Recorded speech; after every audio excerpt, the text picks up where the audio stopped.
Good evening. Welcome to our special meeting of Municipal Council for Tuesday, June 18th, 2024, at the Town of East Gwillimbury Council Chambers.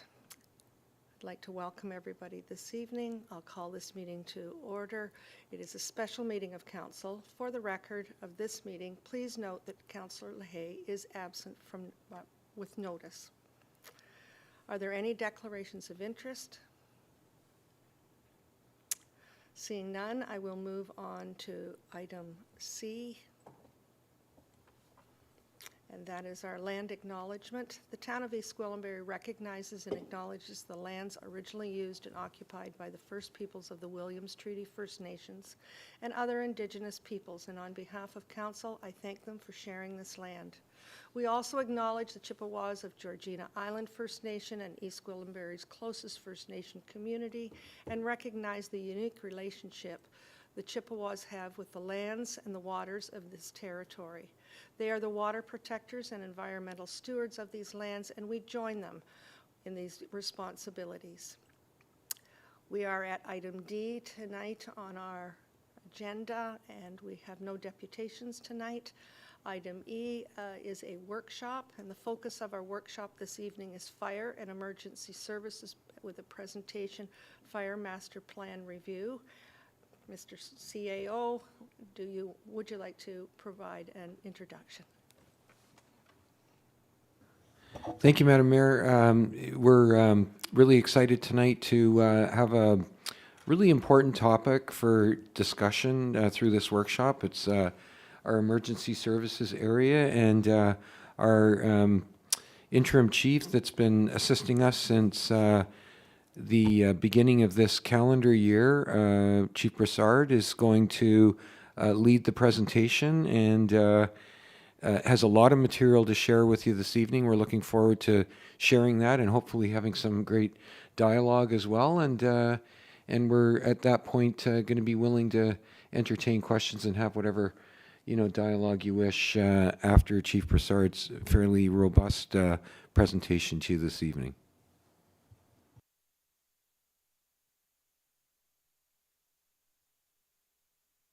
Welcome. Good to have you with us tonight.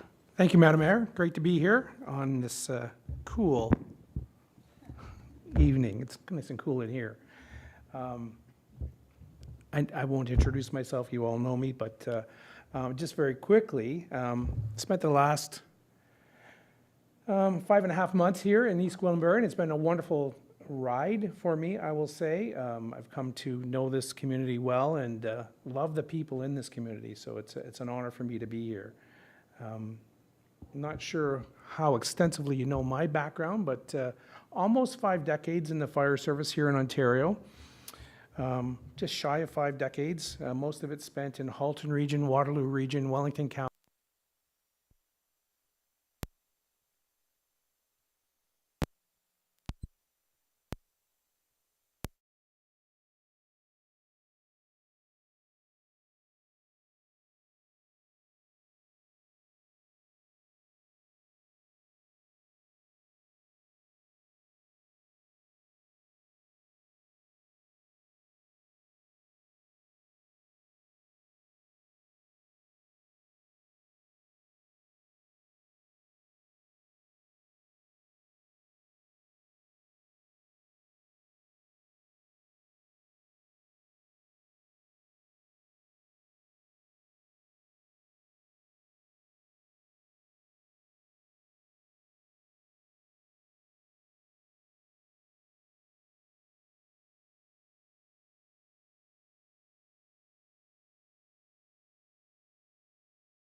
Go ahead, Chief.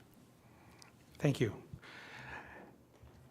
And so I was talking about my history in the fire service and where it sort of has taken me in the last several years.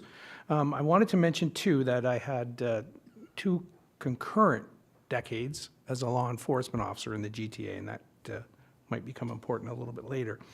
So I wanted to start this evening's presentation by going over some of the fine print. Can I get the next slide, please? And you usually see this kind of notion either in your insurance slip for your home insurance or at the end of a TV show. But we're showing it up front this morning, or this evening rather, because I wanted to share some foundational issues with you. My conversation tonight, my presentation is more of a conversational style than perhaps you're used to, but I'm hoping that will serve us well this evening. And we're here, of course, to talk about the refreshed fire master plan that was crafted for the town in 2022. You saw it first in early 2023 when Chief Mackenzie and the consultant presented the refreshed version to you here. And at that point, you may recall that you asked for another opportunity to discuss it, and that's indeed why we're here this evening. So the fine print that I wanted to share with you is to remind you that I wasn't here in 2022 to have input to the fire master plan. And so if there are any whys, I'm not sure that I'll be able to answer them, but we'll get through the evening nonetheless. The refreshed fire master plan was created, you might recall, by a company called Emergency Services Consulting International, ESCI.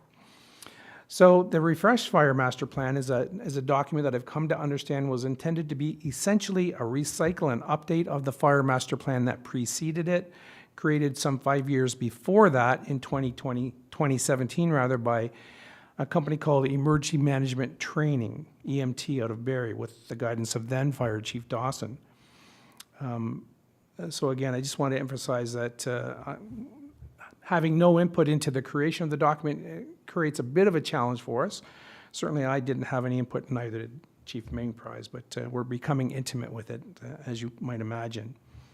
Chief Mainprize, 12 days on the job, and he keeps coming back, so that says something. So he may not be able to provide some answers if you were to ask him questions this evening, but I can tell you that in the past 12 days, I've been very impressed with Chief Mainprize and his ability to bring his intellect to bear on the situations. He's a very contemporary fire chief that I'm sure will bring ideas forward in the next several months, especially as the budget process gets underway here in due course.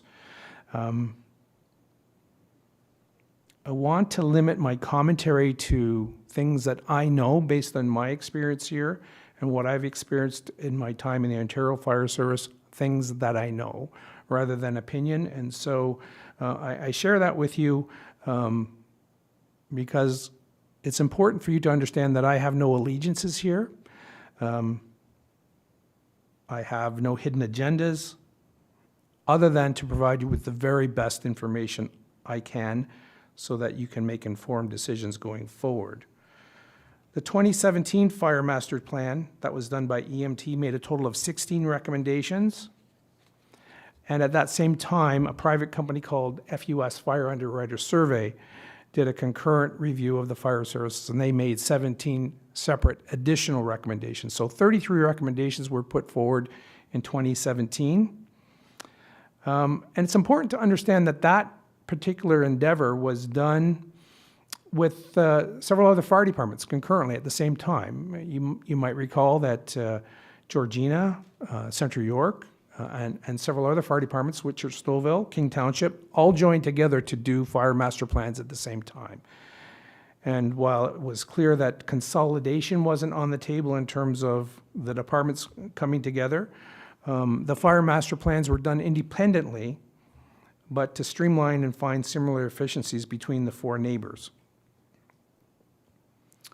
There was some comment at the beginning of the ESCI document that suggests that great strides were made in groundbreaking service delivery between the departments. That the departments explored and determined innovative and cost-effective methods for delivering fire protection services. in the last 5.5 months, I can't say that I've seen evidence of that. Though the departments work as closely as they can together, we're not working as closely as we might. So that might be a point to dwell on a little bit later. Although you know that we've been working closely with Georgina on some aspects of our business, and that's working out very, very well for us. And we've spoken to you about that before. The 2022 Fire Master Plan that we're focusing on this evening saw 21 new recommendations come to you in 2023, and these are the items that we'll be focusing on this evening. That's what you asked for in the 2023 resolution. Other critical elements, and we can spend as much time on these or as little time on them as you wish, but we wanted to start off this evening with some foundational issues, some foundational items so that you can understand some of the Fire Master Plan recommendations going forward. So these are important for us, I think, and so if I could have the next slide. So not that long ago, you will have seen a community risk assessment presented to you back in May, I hope you recall. And the community risk assessment is intended on a go-forward basis to be a foundational document for fire master plans. It's intended to inform fire master plans going forward. And so this was the first year that we had a community risk assessment of the scale that we have had. And not surprisingly, it identifies single-family dwellings, fires in single-family dwellings as our biggest risk here in EG. This community risk assessment was mandated by law in Ontario by the provincial government, and I think we're probably out in front of the pack in terms of having that before you already, and that's a good thing. And certainly going forward into whatever iterations of the Fire Master Plan might follow, that will be a key document for us to look at. Next slide, please. So the refreshed Fire Master Plan prepared for ESCI, I mentioned it was presented to you in February of last year. And so staff have carefully reviewed the report that accompanied it, the ESCI report, and we also had a look at the presentation that you all saw before. And so I'm familiar with some of the questions that were asked that evening, and can certainly delve into those more if you wish this evening. Next slide, please.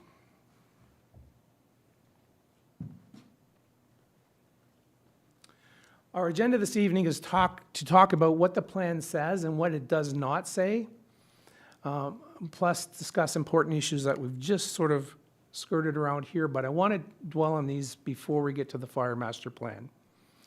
And some of the items are listed there. I won't read them out, but if we could go to the next slide.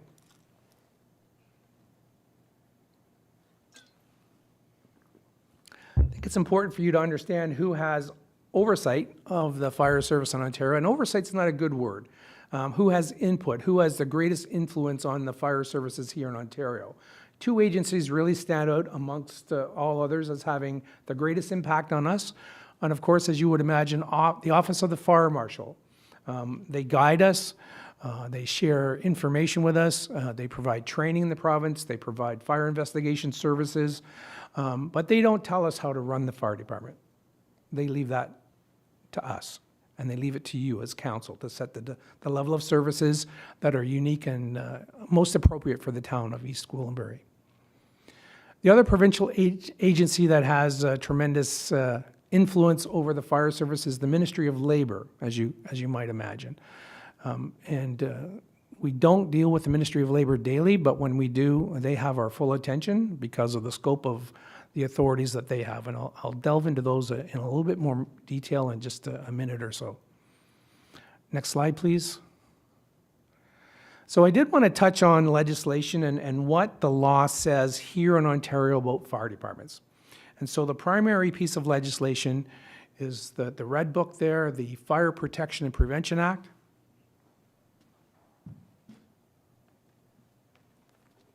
For illustrative purposes, I have the document here with me today. The FPPA, as it's referred to, takes up a small segment of this document. The rest of the document is taken up by the Ontario Fire Code, which is a regulation made under the FPPA. But that's the primary piece of legislation that we look to for guidance in terms of fire department operations. And it largely says that the municipality has the authority to have a fire department or not. You don't have to have a fire department by law, but if you do, you have to do certain things. And so we'll chat about that a little bit more. And so your fire department ought to be designed and empowered based on the unique needs and circumstances of East Gwillimbury. Our needs and circumstances here are vastly different than in Mississauga or in Toronto or Thunder Bay, and we're unique, and so our fire department is unique to us as well. And of course, municipal council has the ultimate authority to set the levels of service. The other document that comes into play is the Occupational Health and Safety Act.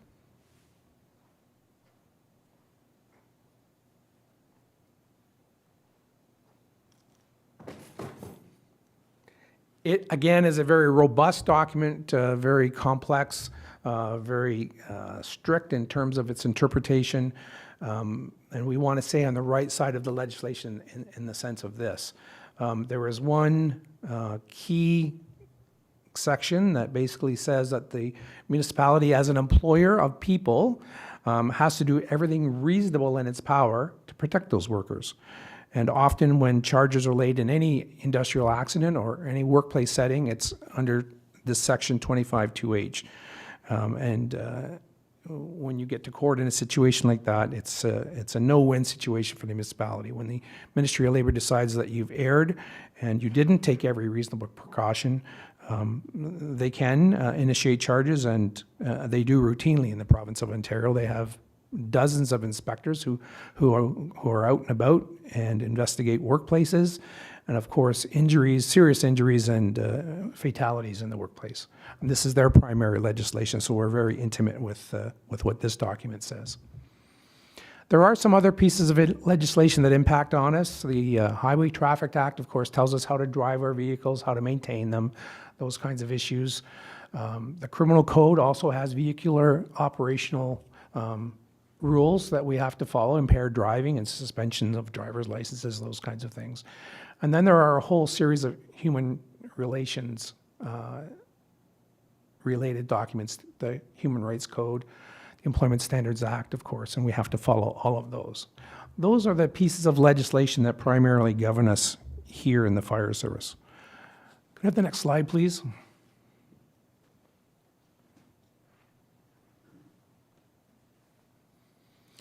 But there are other standards and other metrics that we're called upon to adhere to. The Ministry of Labour has what's called Section 21 Committee Guidance Notes. And certain sectors in the province, police services, ambulance services, have what's called a Section 21 committee. And this is a committee made up of stakeholders from that industry that meet regularly and delve into health and safety issues. For the fire service, that committee is composed of representatives of the Firefighters Association of Ontario, the International Association of Firefighters, the Fire Chiefs Association, AMO, and so on. And so that committee has issued 81 guidance notes to the fire service. They're not legislation per se, but they're best practices that we ought to be following. And if we have a workplace injury, the Ministry of Labour will come in and assess our ability to be in line with those guidance notes. There's another set of rules under the Canadian Underwriter Standards that do apply to us. We have breathing air quality, respiratory protection programs, truck standards, bunker gear, and eye protection standards that all fall under the CAN ULC standards. And then lastly, at the bottom, I've listed the National Fire Protection Association standards. And so I want to spend a minute talking about this. The NFPA is a United States-based organization that has 300 plus consensus standards that are decided upon by people from the industry, and they cover a whole gamut of issues that pertain to the fire service. They are not generally legislated unless some Ontario legislation enables them or ingrains them. And let me give you an example of that. The Ontario Fire Code, for example, the Ontario Building Code, rather, has a number of NFPA standards that are included within it, and then they become law by virtue of the fact that they're in the building code. But most of them are not legislated in any way, shape, or form. They are guidance. They're looked out to as best practices, but they're not law. They're suggestions, if you will. Most are not ingrained in law. The most frequently cited of these, which are not law, are NFPA 1710 and 1720, and these refer to career fire departments and composite or volunteer-based fire departments. And these standards, though they're not standards, they suggest issues like response times, levels, but those, again, are just issued as guidance for authorities having jurisdiction, such as the town, to look at and assess as to whether they apply to them or not. I wanted to refer back to a question that Councillor Leahy asked about the standards in Ontario for firefighter ratios to population. And I recall the question went something like this. So I understand there's a ratio of 1 firefighter to 1,000 in terms of population. And so that is not a standard that is anywhere codified in law. The research that I was able to do found that that notion of 1 in 1,000 or 1 to 1,000 comes from a study that a fire consultant did a number of years ago. But it's not ingrained in law anywhere. It's just was the result of a study that they did of, I think it was 14 or 15 larger urban fire departments, and they found that that was the ratio that came out at the end of the day when they did their study. Again, not law in Ontario. Can I have the next slide, please?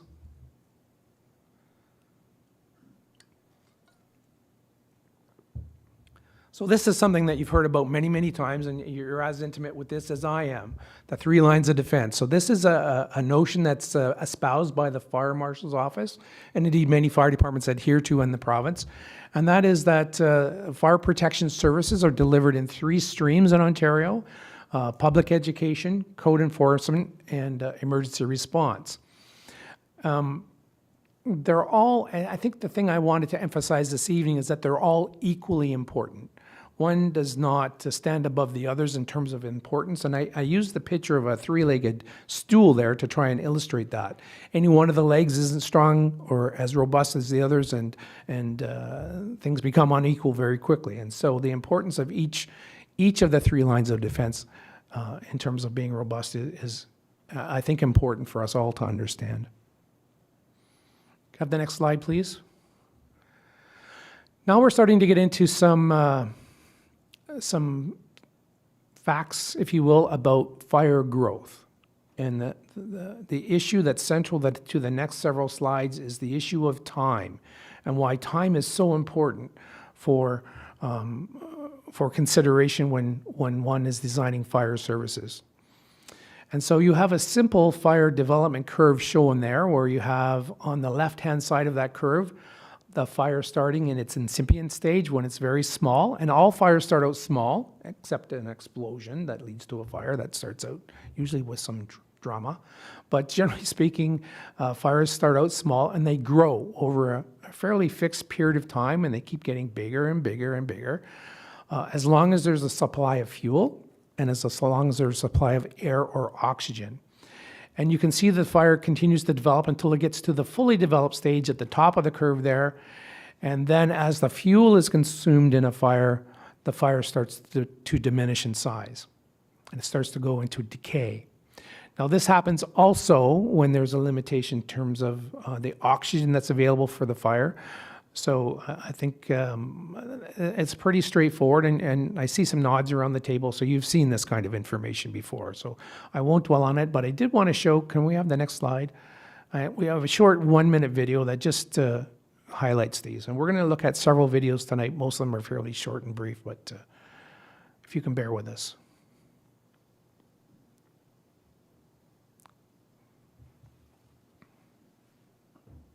Stages of a fire. As a fire progresses, it passes through 4 stages. 1. Ignition stage.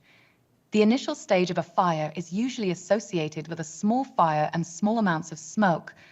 Recognizing a fire at this stage provides the best opportunity of extinguishing the fire or escaping safely. 2. Growth stage. This is where the fire moves from its point of origin and starts to involve other combustibles. The growth stage can be extremely rapid depending on factors like the combustibles that are nearby, the ceiling height, and if there are open windows nearby. A fire in the growth stage is more difficult to stop. If you spot a fire at this stage, raise the alarm and leave the vicinity immediately. 3. Fully developed. This is the hottest and most dangerous stage. It occurs when the growth stage has reached maximum ferocity. 4. Decay. Often the longest stage, this is when the fuel or oxygen is used up. Never enter an area where there has been a fire until you have been given the all clear.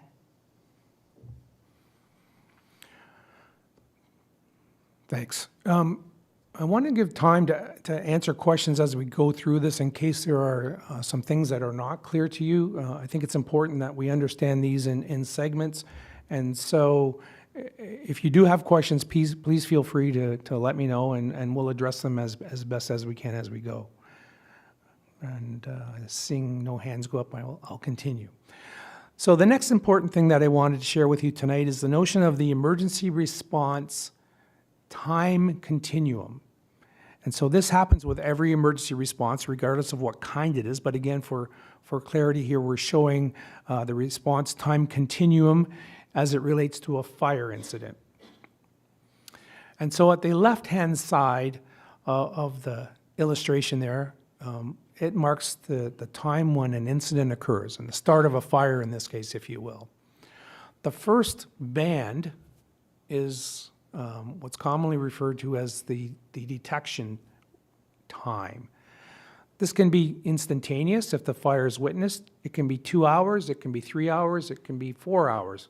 It's the time it takes for someone to notice that there is a fire that needs to be actioned. Again, this is a part of the situation that we have absolutely no control over. If people witness the start of a fire and they pick up the phone and call 911, of course, the response can continue or can be initiated right away.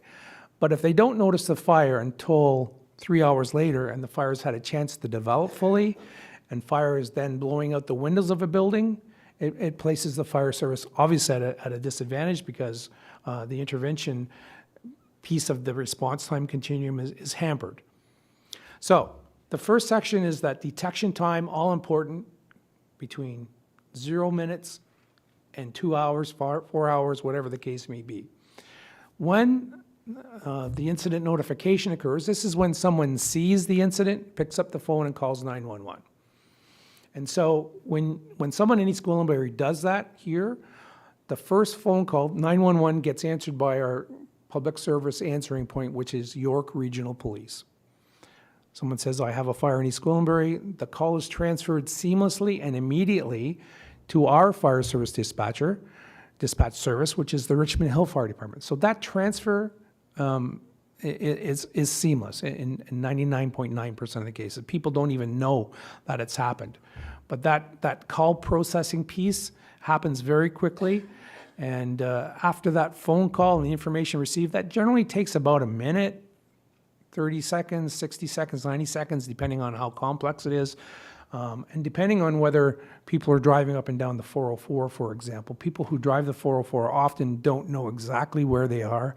And this presents a challenge for the responders because we get very vague directions when people are driving in their car and just happen to pick up the phone to make that 911 call. But that period of time, the incident notification, again, generally 60 to 90 seconds is how much time it eats up.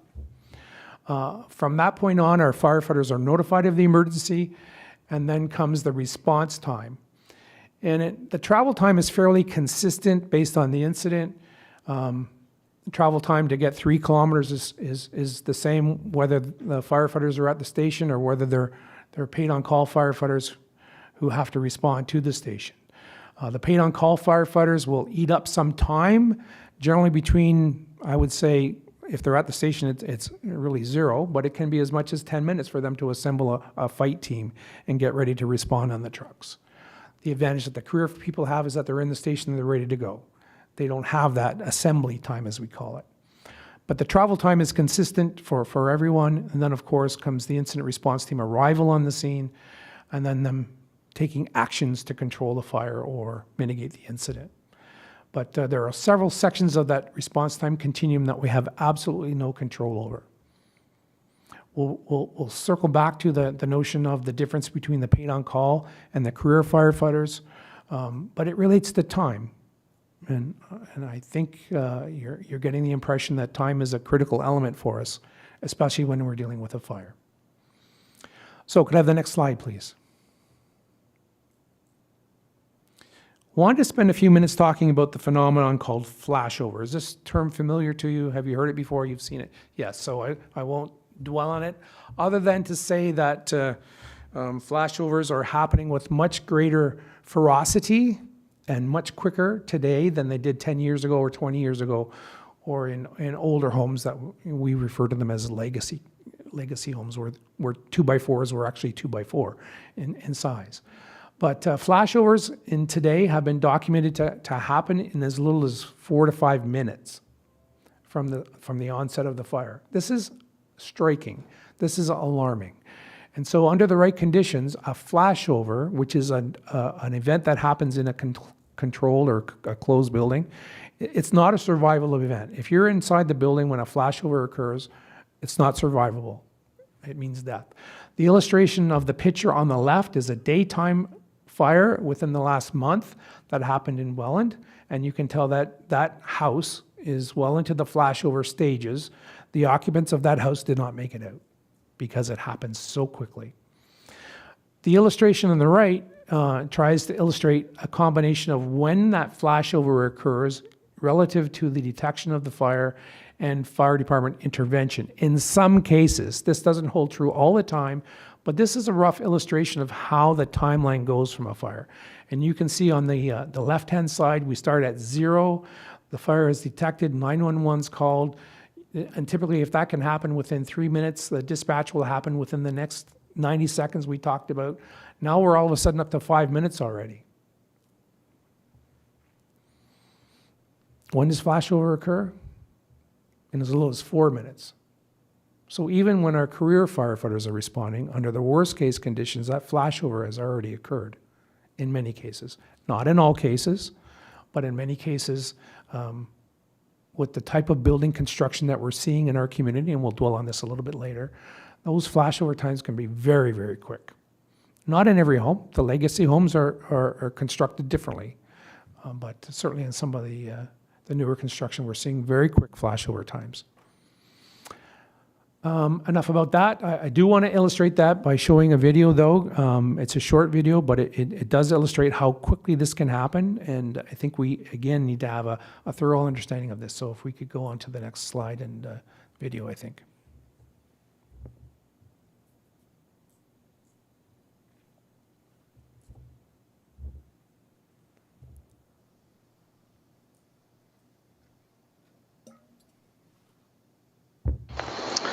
So the fire's starting in a waste can in the corner.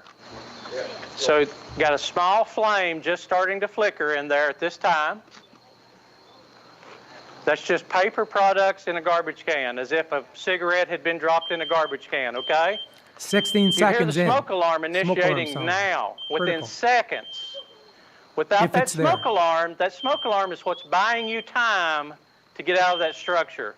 Without the smoke alarm, you can see how fast it's beginning to spread.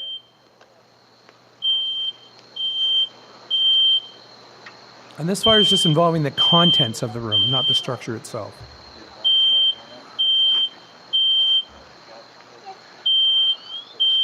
Now the corner of the couch is becoming involved. And once the arm of that couch is involved, you'll see the fire accelerate even more rapidly.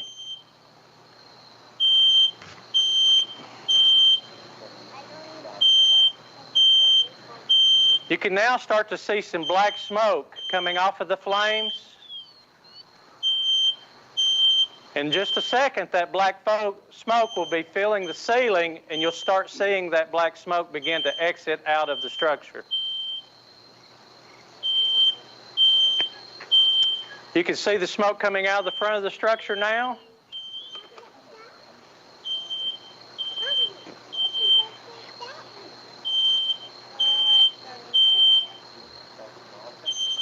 So hopefully, if you'd been home, you would have been able to exit your home already, dial 911. It takes about 2 minutes to make that 911 call and get the fire department on the road, and then it'll take us 4 or 5 minutes to get there. So about the same time that this room will be going to 1150 degrees, you hope that the fire department's arriving and extinguishing the fire.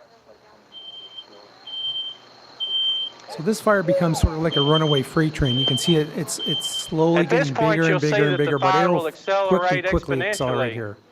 every second. Y'all ready? On air? The reason this happens is because the fire itself is generating heat in 360 degrees, and it's preheating everything else in that room. Okay, now watch the material across the couch. You'll see that the material will start melting and deforming as the heat comes down. When that material starts deforming, it's giving off gas vapor that will ignite. Now look up at the ceiling. You see the smoke burning at the ceiling now. So we're at about 1,000 degrees at the ceiling.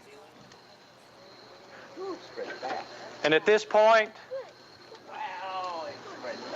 it's igniting see the little chair catch on fire? So here we are, 3 or 4 minutes in. Go, guys. That room's certainly not tenable, and the fire is spreading quickly to the rest of the home.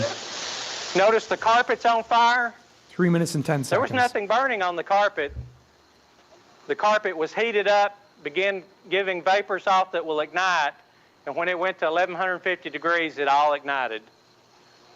Okay, go ahead and knock it down, guys.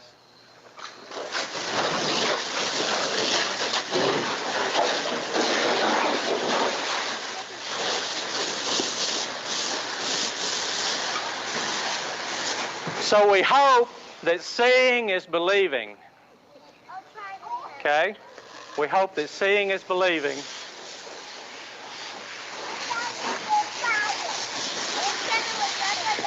When you first notice the fire, do you make any attempt to try to put it out yourself? We would prefer you not, unless you've had some training with a fire extinguisher and have it immediately available.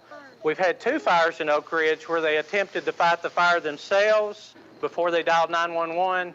So by the time we got there, their house was fully involved. So we prefer you exit out of the house, dial 911, do not go back in. And that, Andrew, thank you. So the reason I like that video is it shows you how quickly a fire can progress. Not always, but it can progress that quickly. Well, what would slow it down? The different type of fires. This was an open can of, garbage can that was ignited by a cigarette. But if that cigarette had been dropped in the couch for contrast purposes, the cigarette can smolder for hours, 3-4 hours before it bursts into localized flame there. So that incipient stage of the fire can be very prolonged as well. And that's where, again, smoke alarms and our public education programs become so important. I think you will have heard that and there was a local family who attended a fire prevention open house and was given smoke alarms by our fire department a couple of years ago, put them up, and then very shortly thereafter was saved by that very smoke alarm when they had a fire in their home. So our fire prevention programs and our public education programs are so critical. Andrew, can we look at the next video? Well, if your home catches fire, would you have enough time to get your family out? And just pause it for a second. You'd probably be surprised to learn to.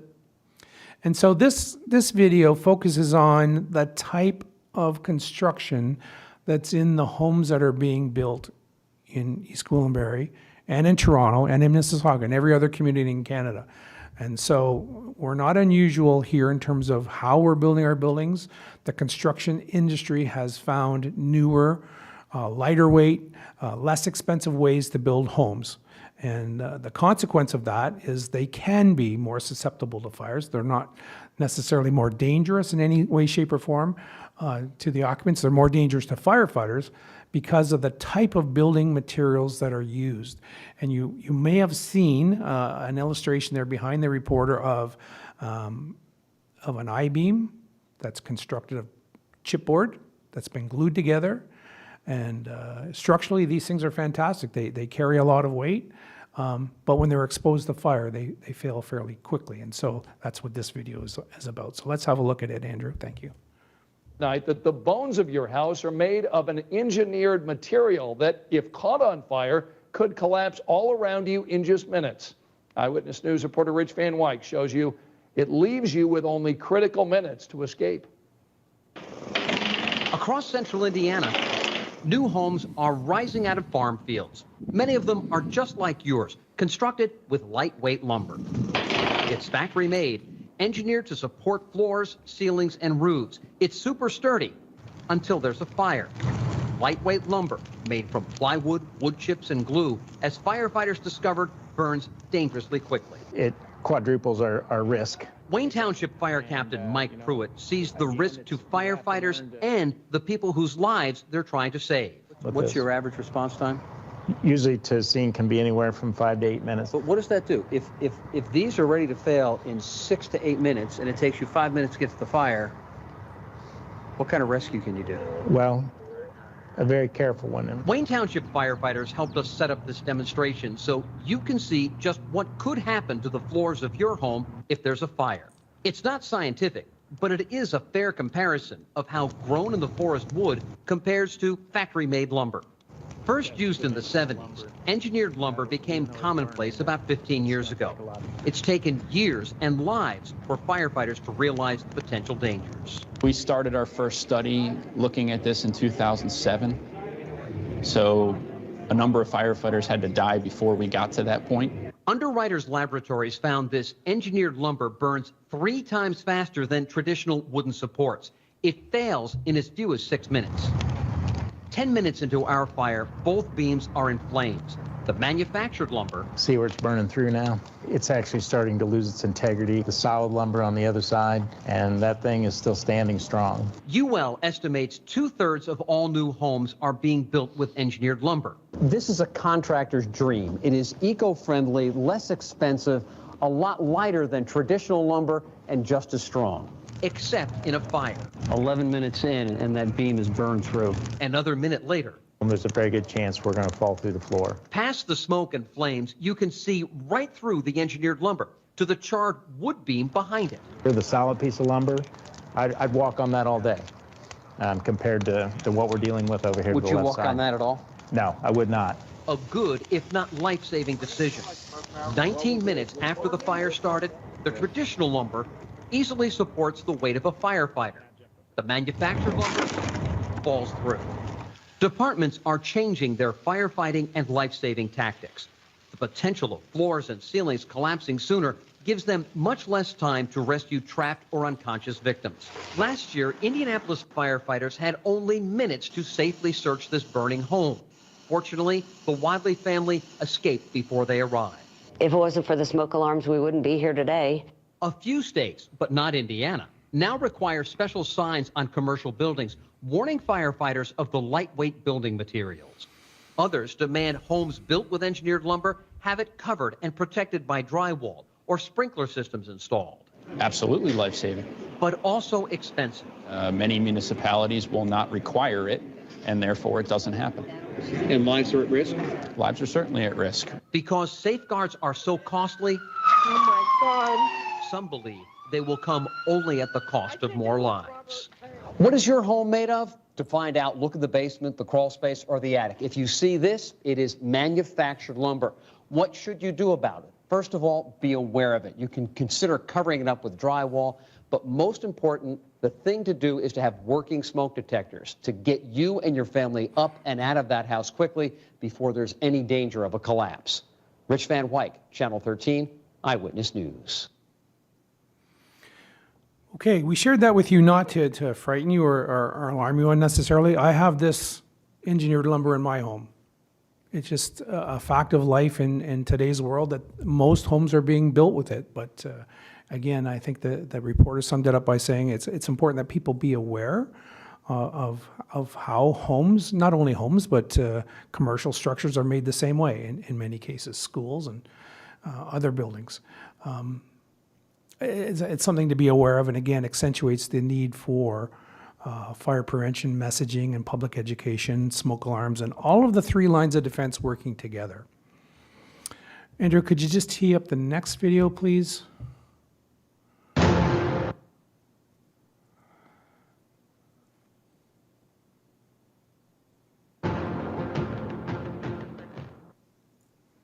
And this one speaks to roof construction, to separate them from floors, but there's a key point here that you need to see about roofs as well.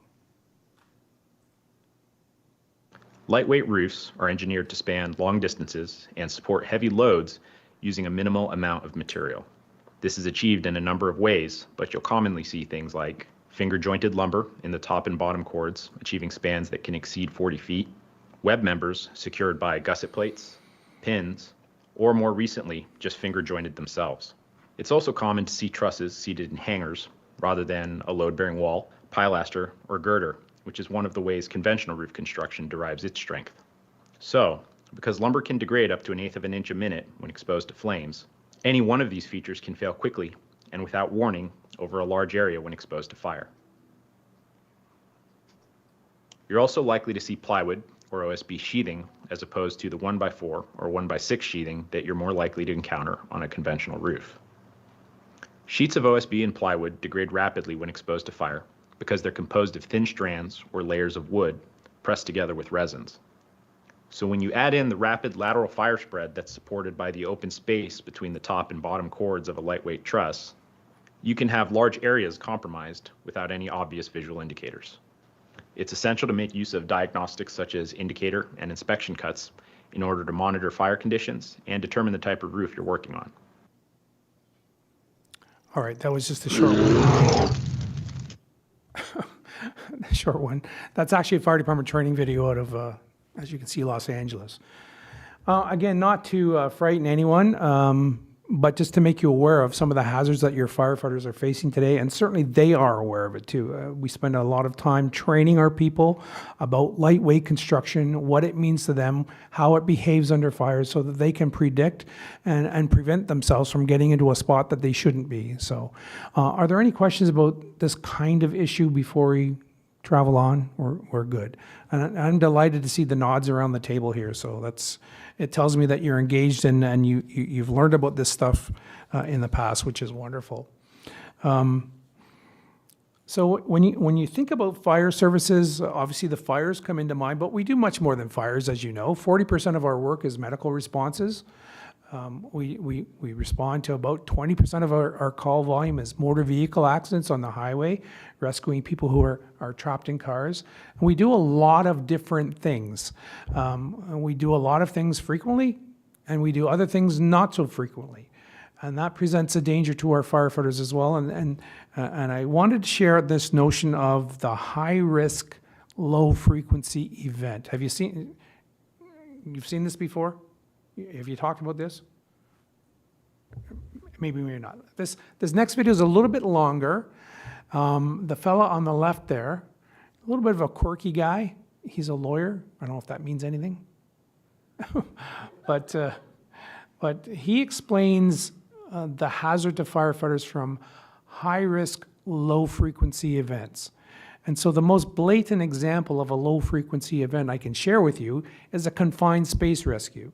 In Ontario, the statistics are that more rescuers die in a confined space rescue than people who were originally victims. And that's because they enter into atmospheres that have no oxygen or whatever. But there are a series of very high-risk events that we go to very infrequently. And they're high risk because we're not good at them. We don't do them enough to be really skilled at them. And so 3 illustrations there. On the top, you've got a water and ice rescue. We don't do those a lot. We train a lot for them to counteract that risk, but we don't do a lot of them.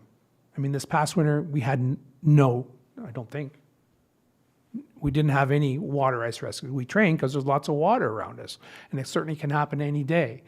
The middle picture is a confined space rescue, and a confined space is somewhere that's not designed to have human habitation, a bell, underground vault, a silo on a farm, a pit on a farm.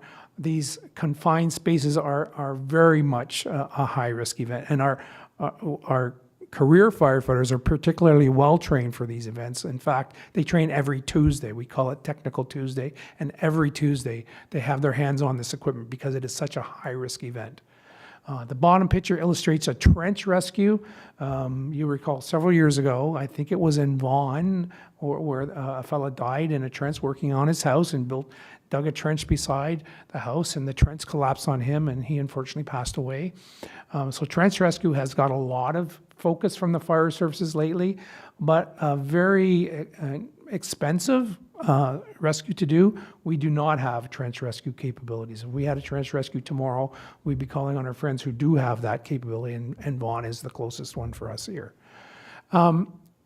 But when you think of those low-frequency events that have a very high risk attached to them, here in East Gwillimbury, we have to broaden what we think about when we think about a low-frequency event. In Toronto, they go to house fires every day. So it's not a low-frequency event for them, but it is a low-frequency event for us when you think about it. We go to, a serious fire about once a month here, and so our crews aren't doing them, aren't in them every day to get really, really skilled at them. And so, in my view, a simple house fire can be a high-risk, low-frequency event even for us. And we train as much as we can for them, but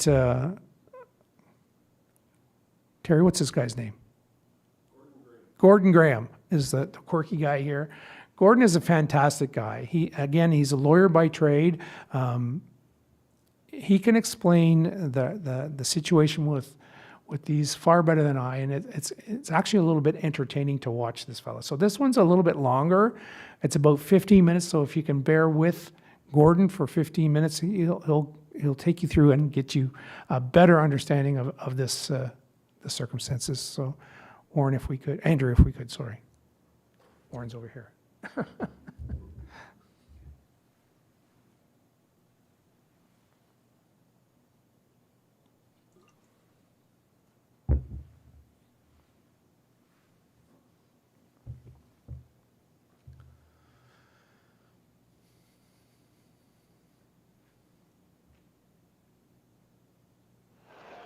So I went out and got me a job at Swenson's Ice Cream. For those of you who have listened to me talk over the last 25 years, that was my first big boy job, sweeping floors at Swenson's Ice Cream. Started off one Saturday, got hired, worked 10 hours that day. My dad called me at the end of the day, "Where you been, son?"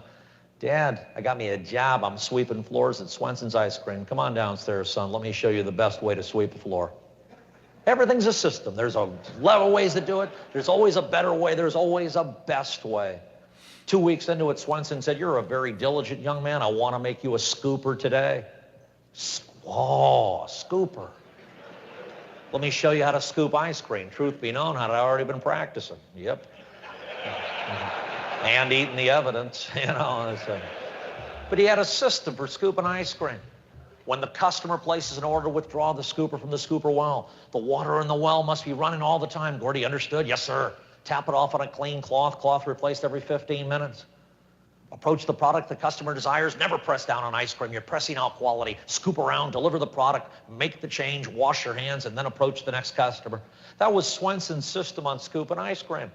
I'll give you a hint, if he caught you deviating from the system. If he caught you waiting on a customer without washing your hands first, you got fired. Not back to sweeper, you got fired. Stop by your local today, walk in. They don't have dedicated sweepers anymore. They got one kid standing behind the counter. They're sweeping floors. You come walking in. "Can I help you?" No. 10 years ago, I'd have the two kids in the truck. "Who in this truck wants an ice cream cone?" "Yay, Daddy, we love ice cream." 10 years later, "Who in this truck wants an ice cream cone?" "You go in first, Dad, because there's a high probability they're going to piss you off, and we won't be eating here anyhow." Whenever I look at something going bad, I ask, were there systems in place? Were they up to date? Were they being implemented? Systems. Systems. This all leads up to this whole concept of making decisions on high consequence, low probability events, or what I like to call high risk, low frequency. Why is this so critical? Why is this so critical to you in the fire service? This is important stuff. Important stuff. And if you're fading in and fading out of the lecture, fade in here for a second. It works. I'll do it this way. I'll do what I want to do.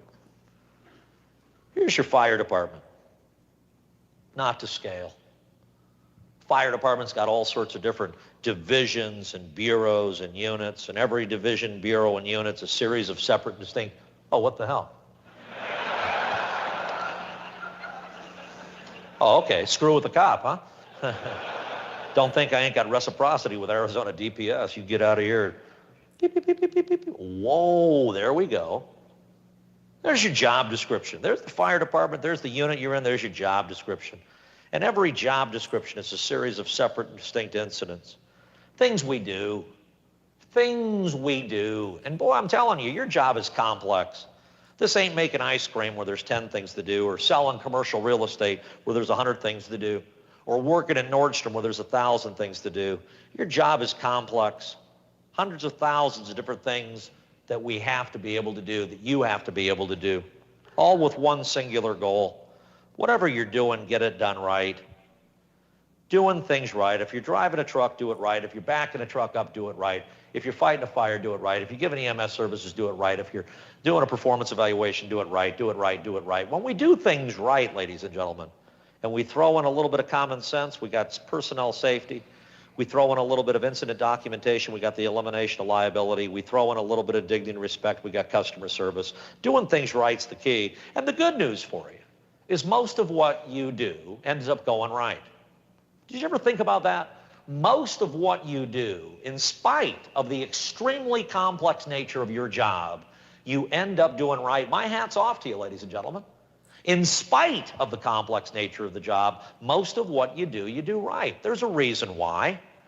Every one of these incidents that you get involved in can be put into one of these 4 boxes.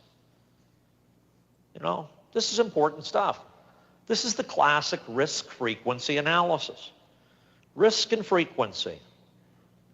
By the end of my little talk here today, I want this prominent in your mind. Some things you do in the fire service are what I call high-risk events. Definition: if they don't go right, the consequences in civil court, personal injury, organizational embarrassment are high. Some of what you do are called low-risk events. Definition: if it goes bad, the consequences are low. Some things you do a lot, high frequency. Some things you do rarely, low frequency. The risk frequency analysis. Firefighters get in trouble for 2 things, folks. Intentional misconduct, that happens, but it's rare. Most of what gets us in trouble, gets you in trouble, are mistakes. Study the consequences. Study the consequences. Mistakes happen. Where do mistakes happen? Very rarely do you end up in trouble on high-frequency events. High-frequency events, things you do all the time, generally don't cause you problems. Why? Because of a wonderful tool known as RPDM, Recognition Prime Decision Making. Recognition Prime Decision Making. And you can read all the books out there that are on neuro-linguistic programming, and my doctor friends out here in the audience hopefully will be able to back me up on this. But there's all sorts of studies about how do we think things through, and a lot of these were done back in the 50s and 60s, and a lot of these studies involve fire departments. And they came up with this concept of RPDM, Recognition Prime Decision Making. Your brain is this massive hard drive loaded with information, billions of gigabytes of data stored in this massive hard drive. And when you get involved in any incident, the brain scans it, beep, beep, beep, beep, beep, beep, beep, beep, looks for a match in the already existing hard drive, finds the match, and automatically directs behavior based on past behavior that ended up with a successful result. That's RPDM. It works. It works. When mistakes occur, folks, they're over here on the low frequency events. And I'm not worried about these, the low risk, low frequency events, because even if they go bad, the consequences are relatively small. Where I get all worked up, folks, where I get all worked up, and where I want you to be getting worked up, as a mom, as a dad, as a chief, as a firefighter, as a union leader. I don't care who you are. Where I want you getting worked up is right here. High risk, low frequency events. High consequence, low probability events. These are the ones that historically and probability-wise have the highest likelihood of ending up downstream in nasty consequences. High risk, low frequency events. It's how JFK Jr. died, flying at night in the fog with 170 hours of flight time. High risk, low frequency. It's how Boulder PD screwed up the JonBenet Ramsey case. Bad cops? Hell no, those are good cops up there. They got involved in an incident called a child homicide. High risk, low frequency. Who dies fighting wildland fires? Take a look at the numbers, folks. Statistically, probability-wise, you would think that career wildland firefighters, who represent most of the people on the fire ground, would end up being the high numbers. No. It's the municipals, the seasonals, and the volunteers. Bad people? Nope. Good people. Low frequency. Low frequency. And by the way, if the United States Forest Service came to downtown Phoenix to fight a high-rise fire, would they end up getting hurt? Why? Bad people? No. Good people. High risk, low frequency. Every place I go, people are bad-mouthing Seattle PD. Every place I go, people are bad-mouthing Seattle. Gordy, is Seattle PD the most screwed up police department in the whole world? No, they're pretty good. Gordy, they butchered the WTO riots. That's because their idiot mayor was not looking at riots through one of these 4 boxes. Riots for Seattle are right here. High risk, low frequency. That's why they got their ass kicked. High risk, low frequency. At the end of the riots, they had this little anorexic anarchist from PETA waving his little PETA flag around. Yeah, we just kicked Seattle PD's ass. And now we're coming to L.A. in August for the Democratic National Convention, and we're going to kick LAPD's ass, too. Riots for LAPD are high risk, but they're also high frequency. They started a dozen in the last 2 years. They know how to do that. It's all risk and frequency. When you get involved in something like this up here, please, I want you to get this chart indelibly imprinted over your left eye, just like this.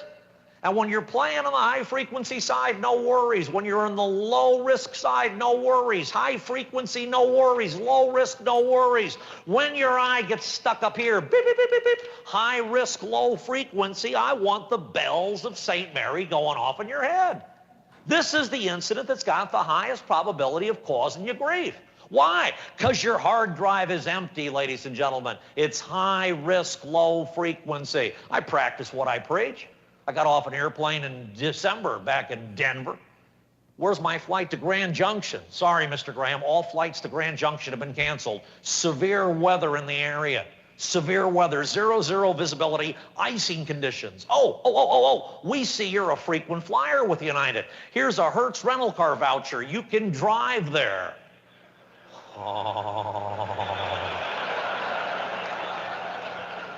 High risk, low frequency. What do I look stupid to you? Hello? My boy and I are buying a new boat. Mrs. Graham doesn't know that right now, so keep it secret. But our dream is to fly up to Washington State next year, go out the Strait of Juan de Fuca in our new boat, make a left-hand turn and come right down the Pacific coast. My boy is 11 years old now. He's already figured it out. Hey, Dad. Yes, son. Driving a boat down the Pacific coast, isn't that one of them high-risk, low-frequency events you speak of? Good for you, son. And it is high risk. It is high risk. Take a look at some of the places on the map, right on the coast. Point Doom, Point Death, Point You're Gonna Die, Point 15,000 boats have sunk here already. Do you feel lucky, punk? Well, do you? Point, if you got this far, you're one lucky SOB. You know, I said, very good, Jakey. That is a high-risk, low-frequency event. But there's 2 types of high-risk, low-frequency events. The DTs and the NDTs. Time to think it through and no time to think it through. These are the ones that scare the hell out of me, folks. Right here. What I like to call the HR, LF, NDTs. Tasks that are very risky, done very rarely, with no time to think it through. And the bad news for us in public safety in general, and you in the fire service in particular, is that we have a number of these HRLF NDTs, high risk, low frequency, no time to think it through. Let me give you some classic risk management, ladies and gentlemen. If you study consequences, these can be identified through a study of consequences. And once these high-risk, low-frequency, non-discretionary time tasks have been identified, they can be addressed through a serious training program.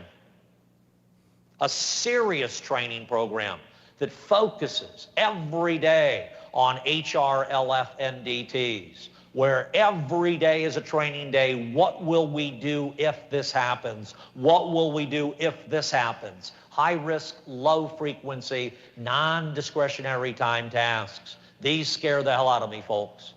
The good news for you is most high risk, low frequency tasks have total, absolute 100% discretionary time. Most of the high risk, low frequency events that you will ever get involved in, not all, but most of them, there is time to think them through. Time to think them through. This is the most valuable information I can give you, ladies and gentlemen. You have time on a task, slow down. Slow down. Slow down. I was watching you eat the donuts out in front. I make a study of this. I watch people eating breakfast. Here is a doctor, and you know who you are because I saw your little doctor badge on. Eating a muffin. They pick it up, they look at it, and they put it back. Here's a realtor eating a muffin. They pick it up, they take a bite, they chew it 13 times. You know, here's an engineer eating a muffin. They pick it up, they look at it, they study it, and then they put it back. Here's a cop eating a muffin. Here's a firefighter. And then they pack up 14 more and take back to the station with them. Why are you in such a rush all the time? You know, there's something in your DNA that allows you to take risks that most people find unacceptable. And my hat's off to you. But that same DNA twist says everything needs to be done now. I gotta do it now! I gotta do it now! Here's a hint for you. Slow down. Put away the meth. Get into some heroin. Slow down. Slow down.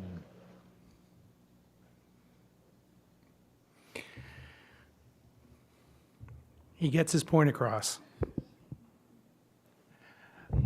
Any questions on that before we move further? Not seeing any. Next slide then, Andrew, please. So some important issues that we need to think about. We've already talked about our built environment and how our community is built affects fire responses. We've talked about medical responses making up about 40% of the calls that we go to today. There is an important piece of that you need to know as counselors, and that is the notification piece. When calls go to the EMS, the paramedics for responses, their priority in the CAC center, the computer-aided dispatch centers for ambulance, their priority is getting the ambulance on the road. Notifying fire of that same incident is not a priority for them. And so oftentimes, 3, 4, 5, sometimes longer minutes go by after the EMS people, the paramedics have been dispatched. 5, 10 minutes go by before firefighters get that same message. And so that's a challenge, and it's been a challenge for decades in Ontario, and it's really not getting any better. There's been a move afoot for at least a decade for what they call simultaneous dispatch to make sure that fire services are getting the same notifications in terms of time that the paramedics are getting, but we haven't achieved it in York region here, and I'm not so sure that it's coming anytime soon. So that's something to be aware of. The last thing I wanted to chat about very briefly, we touched on it earlier, was the benefit of having career firefighters or the benefit of having paid-on-call firefighters as we do here. And we have a mix of both, so we have the best of both worlds. Obviously, with career firefighters, there's a larger expense attached to that compared to the cost of providing paid-on-call firefighters or servicing with paid-on-calls. There was a significant cost differential, but the advantage is made up in terms of time. Our paid-on-call firefighters take longer to respond, and this is no criticism of them, it's just a fact of life. When the pager goes off at 3 in the morning on a February morning, they have to get themselves out of bed, they have to warm the car up, they have to get in the car, drive to the fire station, get their gear on and get on the truck. The casualty there is time. And of course, we're trying to impress upon you this evening that time is a critical element in terms of fire responses. But that's the trade-off that you have with paid on call versus career firefighters. Next slide, please. So we spent a bit of time this year looking at emerging threats in East Gwillimbury and how we're going to meet those threats. And so we've identified 11 emerging threats in East Gwillimbury that we haven't responded to in as robust a way as we could. Things like electric vehicles are becoming very common. And so they're in the fire service world, in Europe and North America, we're still learning about electric vehicle fires every single day, how to fight them, what they mean. That's one of the emerging threats for us here. And so we've identified risk profiles and have put together a plan for each one of those 11 risks. That often involves prevention, training, and equipment. So I simply wanted to show you this to let you know that we're on top of new threats in the community that perhaps weren't here 5 years ago. Can I have the next slide, please? So now we're going to turn to the fire master plan finally. And so the refreshed fire master plan I can share with you is 188 pages. And it has 21 recommendations that are summarized in section 13 of the report. I think I shared with you the most recent copy of that a couple of weeks ago, and hopefully you've had a chance to go through that refreshed fire master plan. But I wanted to take you through this evening those recommendations, those 21 recommendations, and just note as we start that I've paraphrased those. Like all good consultants, the consultants who wrote this report use 50 words where 5 will do. And so I've pared them down to be more easily understandable. You'll see the words continue to appear in 11 of those 21 recommendations, which means we're already doing those things. So I don't honestly know why they show up as new recommendations when we're already doing them, but they do. Maybe it's pointing to the fact that East Gwillimbury Fire is doing a great job in those areas, and that's a good thing. You'll see some check marks here that list, that identify 13 of those 21 recommendations that we're already actioning. And so we haven't been sitting on our hands since this plan came forward. Rather, we've taken some action on over half of those recommendations. And so let's move on. Next slide, please. So, paraphrased again, we're going to go through these fairly quickly because I want to leave time for questions for you. But the first recommendation was that the fire chief should develop indicators of when service delivery models should be addressed. Chief Mainprize and I have, in the last couple of weeks, been talking about this, these indicators, and Chief Mainprize has a wonderful vision of key performance indicators, which we'll talk about in a few minutes, that we need to track going forward so that we can provide you with robust information and data. And data is really what it's all about, and I'm not telling you anything new here, but we're looking at creating opportunities to start to track data in a very wholesome way that we haven't been doing in the past. So, the second recommendation is the fire department should continue to establish framework for departmental growth, sort of related to the first one, that's appropriate for a composite fire service. The third recommendation is that the fire department should establish council-approved KPIs, key performance indicators, and performance measures for each of the 3 lines of defense. And again, some thought has already gone into that, and I'm sure you'll be hearing about that in months ahead. Next slide, please. The fire department should continuously monitor the department's overall performance. And again, we're doing that and have been doing that for a while. The fire department's establishing and regulating bylaws should be updated, and it just escapes me off the top of my head. I think the current E&R bylaw is about a dozen years old, so it's sorely in need of an update. And again, Chief Main Prize and I have already chatted about that, and that's a work in progress. The next recommendation is that the fire department should pursue accreditations through the CFAI. So accreditation is a process that's not required for any fire department. It's required for hospitals and certain other institutions, but it's not required for fire services. My experience has been that those departments that go through the accreditation process are very large fire departments. It's a very onerous and time-consuming effort, and I would certainly not endorse that East Gwillimbury undertake that. It's a very costly endeavor to get through, and it's a very high maintenance issue. I'll share with you that some of the departments that started down the accreditation route have abandoned it. I know of at least one department that started and abandoned it before they got to the accreditation process. It's a very labor-intensive, time-consuming process. Next slide, please. The fire chief should continue to keep open lines of communication with the community and the workforce. I'd like to think that we're doing that.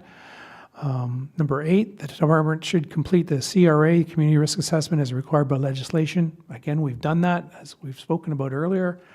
Number 9, that the fire department should continue to use the CRA framework to support the strategies of the organization, and I think that goes without saying moving forward. We'll be utilizing the framework that's mandated by the province to follow.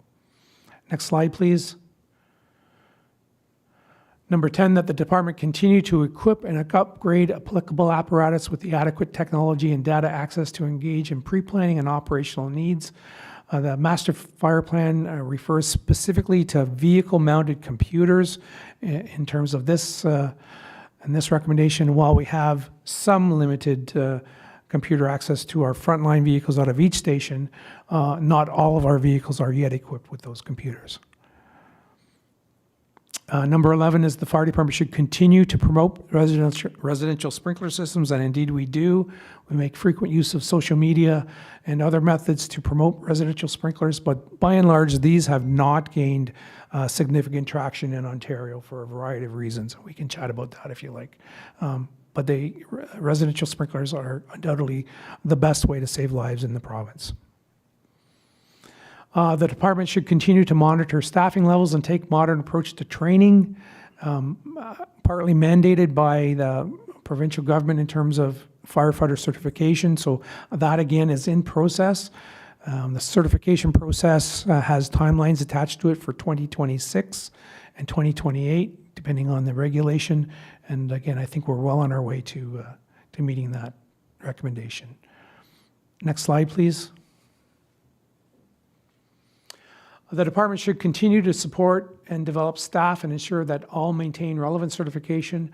That's naturally being done as an outgrowth of or an outproduct of our certification process. Number 14, that we should continue to provide contemporary medical response activities through engagement with and in concert with York Paramedic Services. That is indeed going on. We met with the chiefs of the York Paramedic Services about a month and a half ago to make sure that our goals were aligned, that our processes are aligned, and we have a fantastic working relationship with our paramedic services, who we interact with, I would say, on a daily basis. Number 15, the department continue to monitor KPIs to determine key trigger points for strategic decisions. This again focuses on a variety of issues related to the 3 lines of defense, not the least of which is staffing issues.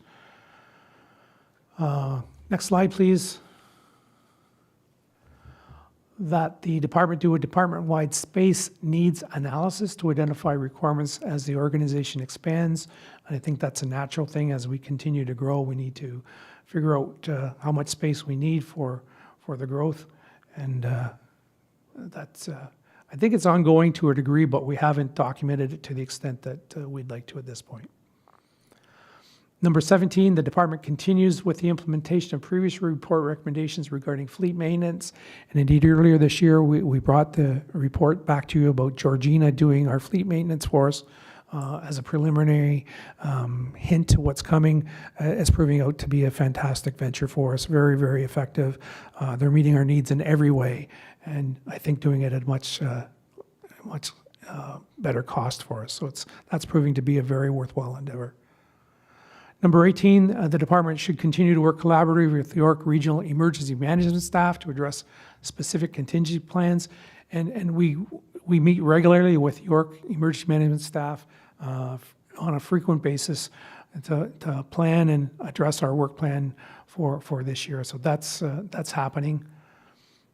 Next slide, please. And we're into the final three. The department creates a new automatic agreement with Georgina and investigates other fire protection agreement opportunities. That's an area where we're falling a little bit behind on. We've had discussions with all of our neighbors about our agreements, but in the last 6 months, we just haven't had the horsepower to make those a reality yet. I know it is a focus going forward. And we have met with Georgina in particular, the chief there, and we're both anxious to see that come to fruition, hopefully within the next 6 months or so. This next one was a bit of a head scratcher for me. It recommends that EG continue to develop healthy budgets and follow a philosophy of funding future budget needs that incorporate the use of reserves and other funding opportunities. And I had a fairly decent conversation with the treasurer, and we believe we're on track here. We're doing all the right things that we need to prepare for budgets as they come forward. And then the last one is that the department considers shared service opportunities. And while I mentioned at the beginning that we're not making tremendous headway, we do meet on a quarterly basis with the fire chiefs from all the other fire departments to talk about, among other things, shared service opportunities. So it's a topic of discussion. It just hasn't garnered the fruit that I thought it might with the range of services that are available in EG and York. So the next slide, please. What the fire master plan does not say, I think, is important. So for my read, it doesn't provide very many pragmatic or specific recommendations for future staffing or facility needs based on the anticipated growth that we know is coming. And what I mean by this is it became apparent to me my very first trip to this community about, what was going to happen in the not too distant future. You can see it as a newcomer, no matter where you go. My wish for the future is that there's a little bit more meat on the bones when the fire service master plan comes back to you, and it will in a couple of years. So my hope is that there's a bit more meat on the bone when those recommendations come forth for you next time. Can we look at the next slide, please? Which is really to sum up, and where do we go from here? We've been actioning the refreshed fire master plan as essentially an understanding that's been endorsed in principle. We've been moving forward with recommendations that can be implemented with very little budget impact, very little monetary impact. And there are several opportunities to do that, and so we are moving forward with those, and there's still opportunities to do that. Any proposals that flow from the recommendations that have a big budget impact, of course, will come back to your table for fuller budget deliberations at budget time, and I think that's common sense. And of course, for Chief Main Prize, I think it goes without saying that the next 12 to 24 months for him will be very important to identify opportunities to enhance the fire master plan for the next iteration, which we're thinking will be in 2027. And the great news there is that the recent changes in the development charges and how they can be applied are now open to fire master plans to include those. So in discussions with our finance people, we've targeted 2027 for the next iteration, again, with hopefully some more meat on the bones and some more pragmatic outcomes for you. And that leads me to the conclusion of my comments. Certainly welcome questions that you might have, but that in a nutshell is an overview of the refreshed fire master plan that was created for you and presented last year. Wow. Thank you ever so much. I've lost words to to describe what we've heard here tonight is really very important to all of us, and we can tell that it's important to you as well. Thank you very much. I'm open to take questions or comments from members of council. I should let you know that Councillor Leahy did send a notice of absence for tonight, so her chair is empty, but she's notified us that she's not here. Are there questions, comments? Go ahead, please. Thank you, and thank you for your presentation.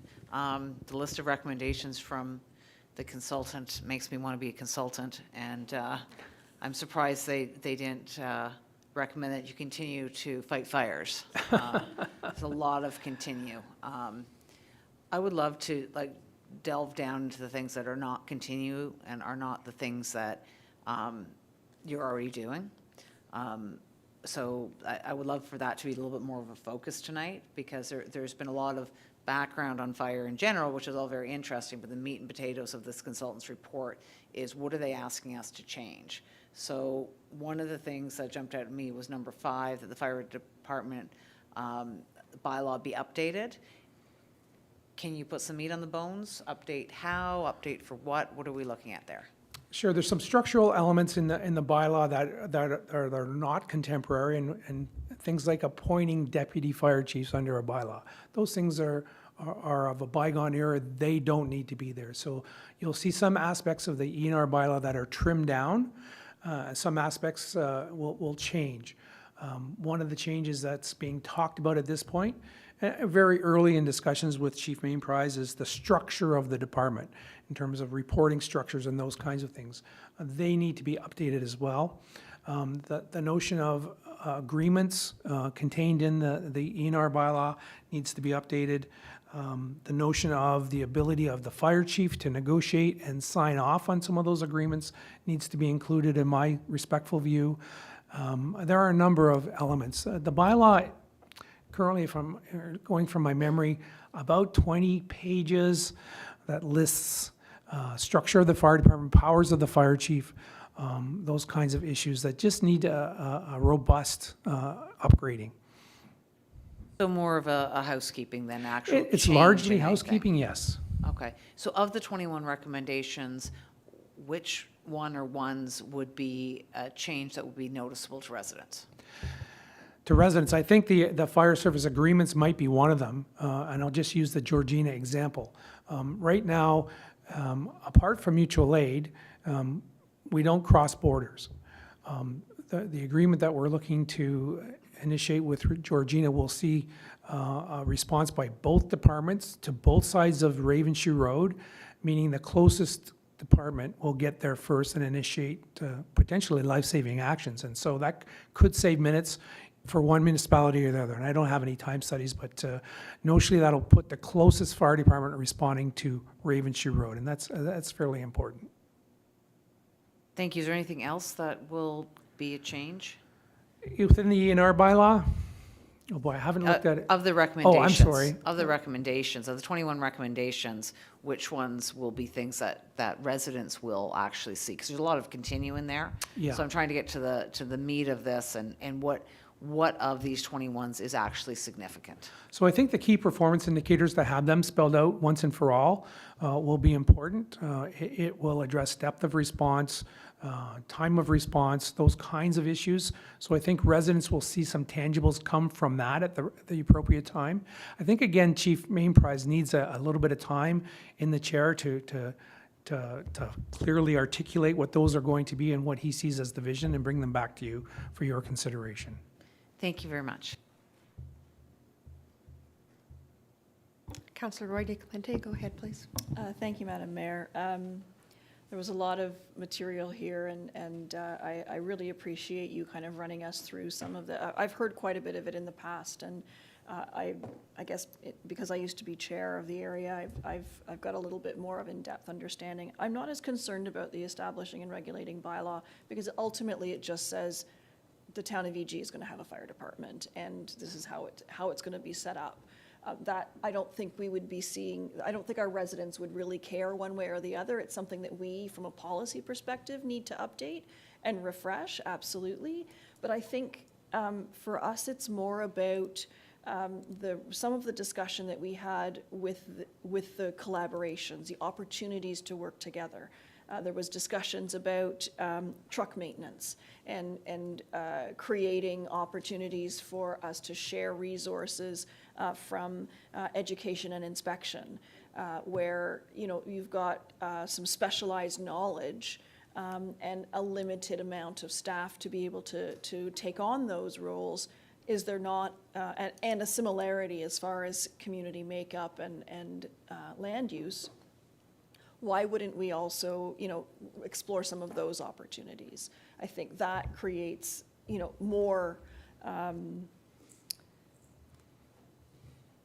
economies of scale, I guess is the best way of putting it. And for me, I'd like to see some more of that rather than, I think initially the discussion was, well, should we amalgamate? And I don't think that's really what this discussion is about. It's about how our fire department is structured. And a master plan is supposed to talk about growth and what you do next. And this is just telling us that our bylaw is out of date. I don't know if there's a question in there, but it's more of a comment. And I don't know if you've explored in your period of time with us here those opportunities for collaboration and cooperation. So through the chair to the councillor, and I think the answer is yes, we have and are daily exploring opportunities with some limitations that are thrust upon us. The fire prevention issue is a good one. And like the fire chiefs, the regional fire prevention staff, the public education staff meet with some frequency to talk about opportunities to work together. Just within the last week, you will have seen the junior firefighter day down in the south that all of fire departments participate in. So they do look for opportunities to share on venues like that. Truly collaborating and borrowing assets from one to focus, in East Gwillimbury is a little bit more problematic because all of the fire departments are subject to collective agreements, and they all have contracting out language that allows a very narrow scope of opportunities to use staff from other departments in a particular setting. So there are some obstacles to doing that, but our staff are working hard to collaborate where they can and look for opportunities like that. So. Thank you. And I guess maybe we should be keeping an eye on when those collective agreements renew. I think they're a similar timing. And so if there's an opportunity for us to collaborate and work on addressing some of those challenges to create those efficiencies, that's great. There's other things that we've done. A few years ago, the Georgina and EG collaborated on a workshop for realtors, and how to make sure from a fire code perspective and from a building code perspective, how to make accessory dwelling units legal and what the considerations are for that. Those sorts of events didn't cost anything from that perspective of, from a unionized perspective, but they, I think we ended up with 75 or 80 real estate agents in one of our community centers learning about this issue to keep landlords and their clients safe. And so those are the sorts of things that I'd like to see us do more of as well. My question, my second question, related to the accreditation. So understanding that accreditation is expensive and laborious and soul-sucking, I wonder if there are some best practices that we might adopt from that accreditation process, so that instead of going through a formal accreditation, that we would look at those documents and say, are there things in here that we could be doing that would make us better than we were yesterday? Thank you. And through the chair again, Councillor, I think it's a wonderful idea. You can always learn from what other people's experiences are. And I out of the corner of my eye, saw Chief Mainprize taking notes here. So that won't be lost on us, I'm sure. But the accreditation process has benefits for sure. It sharpens your knife, so to speak. It makes an organization better. It's just the cost-benefit analysis that has to be done. But I'm certain there are things to be learned and gleaned from the process.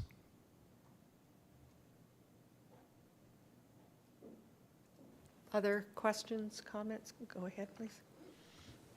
Thank you, Madam Mayor, through you to Chief Broussard. Thank you for this and all the information contained. It was informative. I wanted to pick up on the accreditation process as well, because I had that down as a point. When I was chair of the Alzheimer's Society of York Region, we went through, in 6 years, I think we went through accreditation twice. And so I think it's every 4 years that that it's held. What's the time frame that it would be done for a fire department? Is it every 2 years, 3 years, 4 years? What's the? Yeah, I haven't looked at it recently, but I went through an accreditation process when I was in Waterloo, and it was very consuming in terms of time and effort to get to that accreditation process, but I believe it's every 4 years it has to be renewed. Okay. All right, so not unlike, through you, Madam Mayor, not unlike what I went through. And I will agree with you that there was a few months where that's all we were doing. But it had tremendous benefits for us to see, where there were blind spots and things that we could do. Also made us, we got some pretty good scores, so we were feeling pretty good and validated what we were doing. Just out of curiosity, you mentioned that it was cost prohibitive. Could you give us a sense of what we'd be looking at for a price tag if we were to ever one day entertain it? Thank you. Through you, Madam Chair. Again, the notion of staff time is the biggest thing. When we were going through it in Waterloo, we hired a full-time person who did nothing but that for a 3-year period leading up to it. So you're talking $100,000 plus to dot all the. It looks at policies and procedures. The list goes on and on. It's quite an extensive process. My guess is you're talking $100,000 or more annually to do that. Thank you, Madam Mayor. If I may, and I appreciate the answer. If I may ask you about another area you talked about, residential sprinklers. So we've been promoting them, but to not much take up. What do you think the problem is? Why are we not making headway? Well, I think through you again, Madam Chair, I think one of the biggest obstacles is the insurance companies. The insurance companies are not sold on the notion of it's saving property. They're more concerned about the accidental damage that comes from an accidental leak. That's what we hear most often from them. The construction industry itself is not supportive, generally speaking. There are some famous personalities that have come out to say that it's not worth the effort to put them in. And quite frankly, the fire service disagrees vehemently with that. We've seen the success of residential sprinklers and sprinkler systems for over 100 years.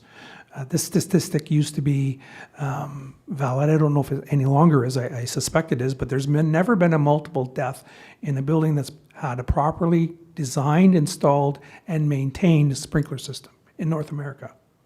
Okay. All right. It undoubtedly will save lives. There's been an effort, I would say, for at least 2 decades to try and gain acceptance.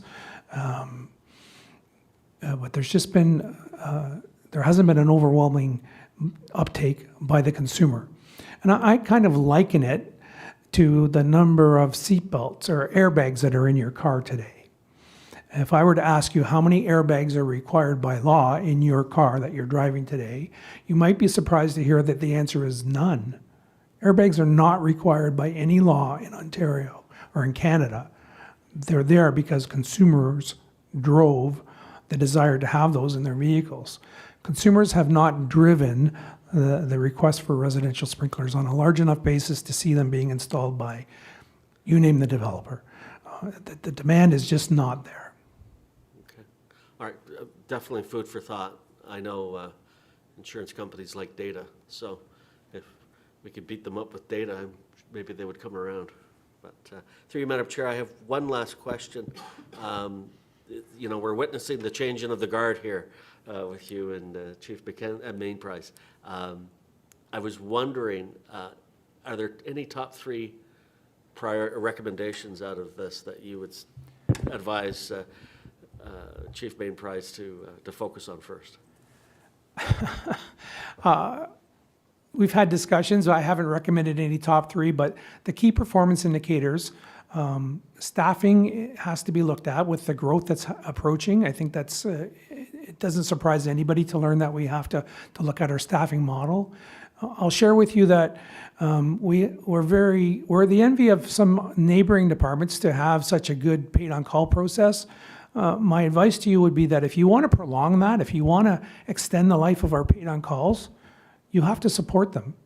And some more full-time staff will help support them. And it might seem counterintuitive to a degree, but it's not. Station 2-4 in Holland Landing, they're over 500 calls a year in that area. That's a heavy load to be shouldered by your volunteers. And I can say that because I wore a pager for myself for about 33 years. When you get to that kind of call volume, it wears on your family. It wears on your wife, your spouse, your children, and there's a limit. Don't ask me what the number is, but there is a limit to what paid on call can support by themselves. And so a small investment in career staff to support them and take some of that load away, I think will be the key to prolonging your ability to rely on your paid on call to the large degree that we hope to. I mean, your paid on call are a wonderful resource. You really need them for those major fires when you need to put 20, 25, 30 people on a scene.